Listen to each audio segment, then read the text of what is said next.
Welcome back to Kawasaki Built, and that's what I'm talking about. I mean, that's what we're talking about.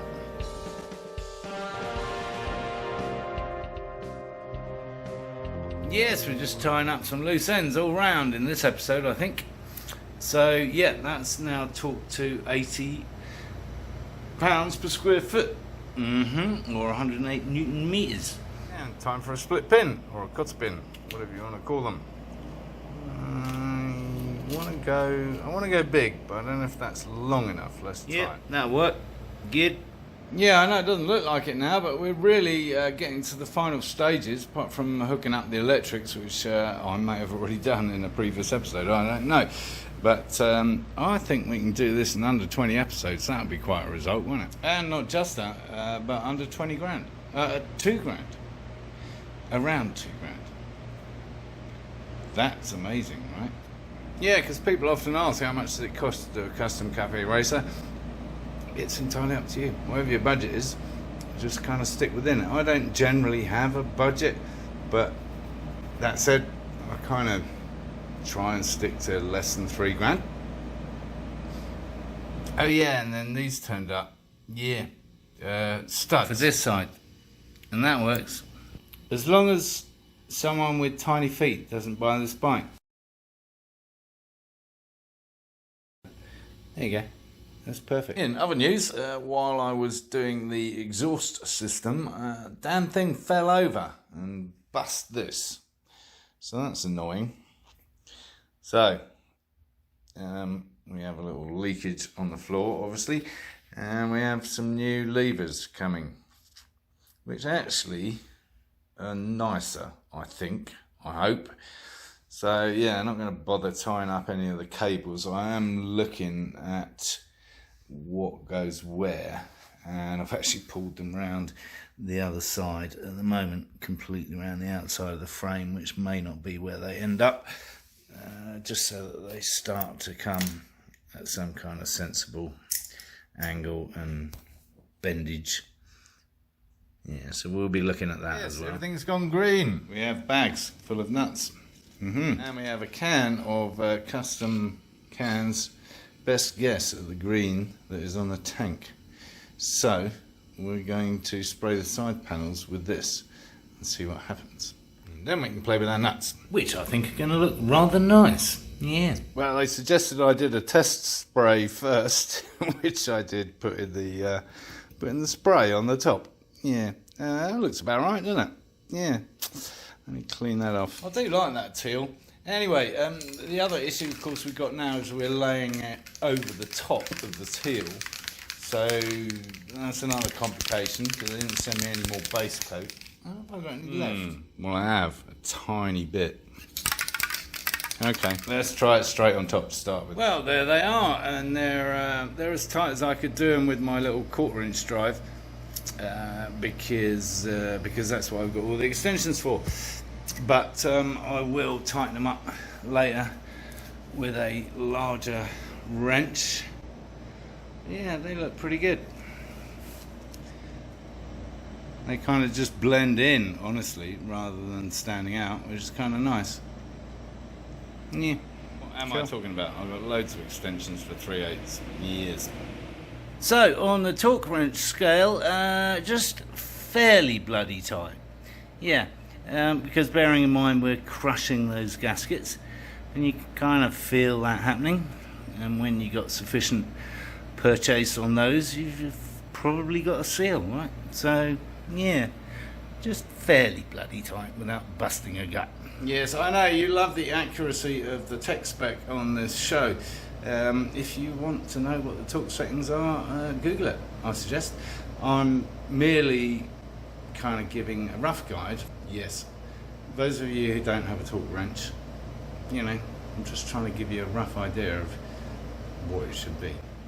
Well, we've got 2 very decent coats of that on now, and honestly it's going in the right direction. I know it doesn't look like it on the video, and kind of is going in the right direction. So what I'm going to do, my little bit of base metallic, is spray the other panel with that and then hit it straight with the ocean, trying, if at all possible, to leave enough in a tin to do the other one, if it works out better.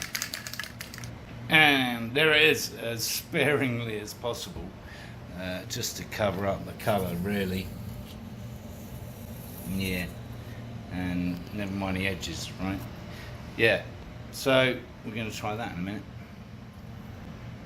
So there we are. For those of you who watched the exhaust episode and wanted to see the finished article, there it is. That's it. Until we fire it up and find it's criminally loud and have to work out some kind of silencer muffler for the end.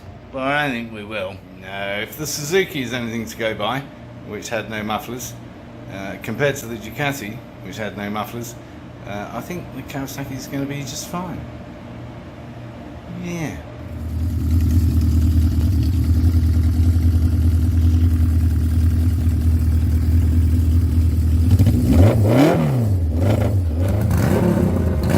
I decided to give it another coat of the base coat because I've got to give it a fair chance of being the right colour. So just waiting for that to dry, and then we'll be back to do the Candy Ocean. Yes, that'll be in about 10 minutes. Well, there you go. That's a generous coat. I would say that's still not the same as that. Oh, I think that's more emerald myself. Well, it's close, but no cigar. Yeah, I'm thinking this is more emerald than ocean. Again, another beautiful colour, but it don't match. So yes, Speedo wise, I've decided, I know it doesn't sound very decisive, does it? I've decided to go this route again, buy another one of these for 20 bucks or whatever the hell, and then try and do something custom and mount it on here somehow, probably off this guy here. But yeah, that's what we're going to do, because I like the display and it's 20 bucks because the casing is, you know, cheap and cheerful. Just undoing the main feed to carburetors from the fuel tank, which of course is a flat blade. Anyway, that's come undone, as hopefully you can see. The nice thing on the Kawasaki is this whole thing revolves. Yeah, I know it's another part that might wear out, but the fact that it twists and turns and stuff is kind of cool. Gives you better access potentially when you're doing it up. So having got that off, what we're looking for is whether we got anything that will fit that inside diameter that's fuel worthy. Hopefully. That looks like it might do it. I know it's blue, but it'll work. And we have plenty of it, which is good.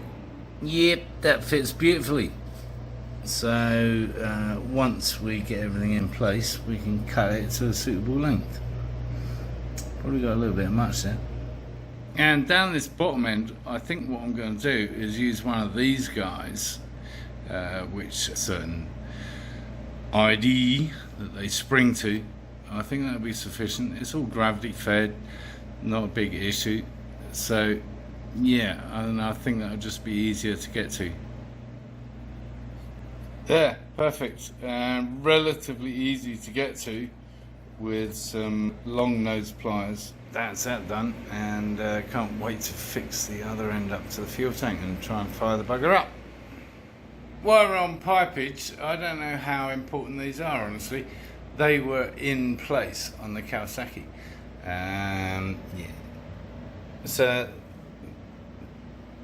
I've just put that one on for the time being. They weren't in place on the Honda. Where's the carburetor's gone?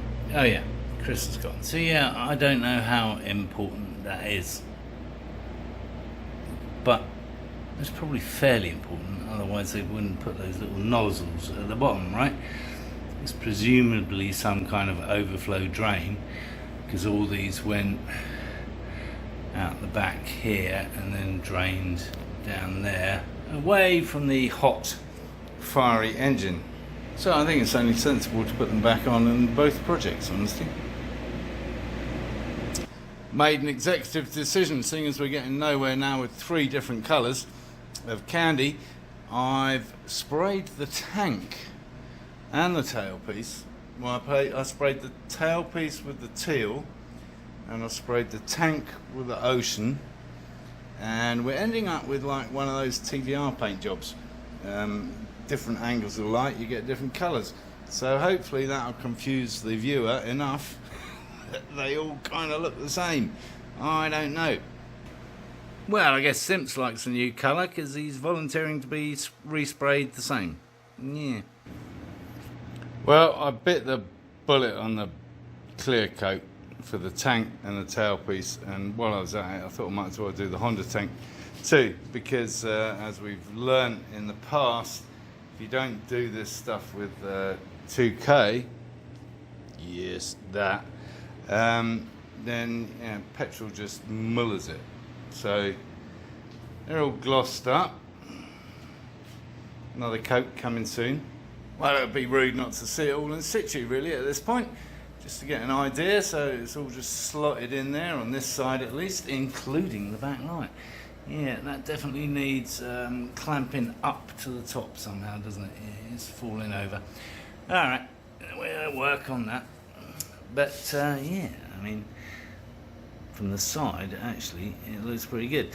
Yeah, so as you can see, we've got some colour variants still, but the tank and the tailpiece I think are good, and it's a beautiful colour. It's a concoction, as you well know, of teal and ocean and whatever was in that first can. So the side panels, I'm waiting for some kind of green, emerald type green, so I can hit it with that and match it in. But yeah, it's starting to come together, isn't it?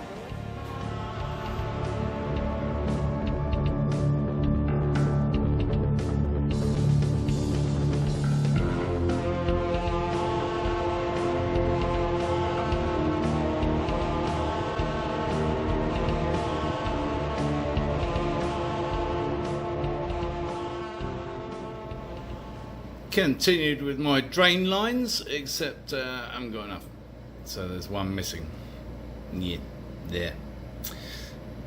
Have to order some more, I guess. Anyway, they all exit down here onto the back wheel. Yeah, that's much safer. Yeah, I'll tidy them up when I get the fourth one in. It's a shame because I had 6 inches left, but it wasn't enough. There, that's that drip sorted out. Lovely jubbly. And we got one for here as well. Oh, that's too big. We got a smaller version. If we don't like that, I'm gonna do the usual thing, live with it for a bit, see what I think. It's alright. Multiple sizes available to us thanks to stickerapp.com. Having stickered it up, I've also decided to replace all these horrible Phillips with hex nuts. Yeah, for 2 reasons. I probably wouldn't contemplate this on any other bike, just because I hate Phillips and they don't undo generally, but because this bike everything's kind of come undone nicely, and I just happen to have some bloody long M6 hex bolts, Allen bolts, so yeah, it'll look better, much better, much more modern. Lovely. All done. All came out beautifully as expected. Good news! New handlebar levers have arrived, and the reason they're much the same quality wise, I have to say, as the others, i.e. cheap. But the reason I went for these was because they have the integral reservoir, and you can have it on both sides if you need it, which kind of takes care of mounting that, because it's there already, as opposed to these ones where you have to find somewhere, which was that bolt there, to mount the reservoir separately. So that's all good, and plus you don't have this horrible flimsy thing that broke, right? So yeah, much better from that point of view. The rest of it, the quality is pretty much the same, and that's the trouble with this stuff. There's kind of no middle ground. It's either really cheap stuff for sort of 30 to 50 bucks, or hundreds of dollars for really nicely made stuff. So it just depends how much you want to spend. but nothing in the middle that I've found. If you know of anything, let me know in the comments. There we go, that's that switched over and all plugged in, and same on the other side. So we're ready to put the clutch cable in, work out where we're going to route that, then we do the throttle cables and stuff like that. Still need to work out front light, apart from that, and then our speedo, which is going to be interesting. So just topped it up with brake fluid, and we got a pedal back, as it were. So that's good. Was tempted to paint this bit green because there's a lovely little fitting here. Was tempted to paint this bit green, but thought better of it because there's brake fluid involved and that all gets kind of messy. And as you can see, maybe you spotted, I've been exploring my speedo mount. I don't know if you remember, but I was talking about using one of these boys again.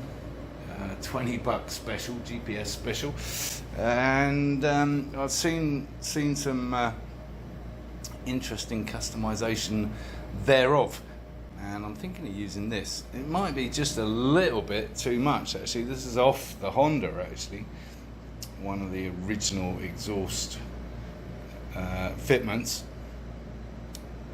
I don't know whether I should get one of these, right, and use the same thing. I think that would be better actually. Don't know if I can just get one of those, but I think that would. This is a little bit OTT, yeah, a little bit grungy, a little bit brat bike or rat rod or whatever. But either way, I kind of like the idea. As soon as we get our El Cheapo GPS Speedo in, we'll see what's going to work and what ain't, I guess. But yeah, I think those are a little bit more subtle. Obviously not in luminous green, they're not subtle, but yeah. Anyway, using the old zip tie trick to squeeze out any air bubbles overnight. I think that's as good a place as any to leave it. So as usual, thanks for watching. If you like the video, give it a thumbs up, and of course subscribe down here somewhere. And while you're about it, encourage others to watch my lunacy.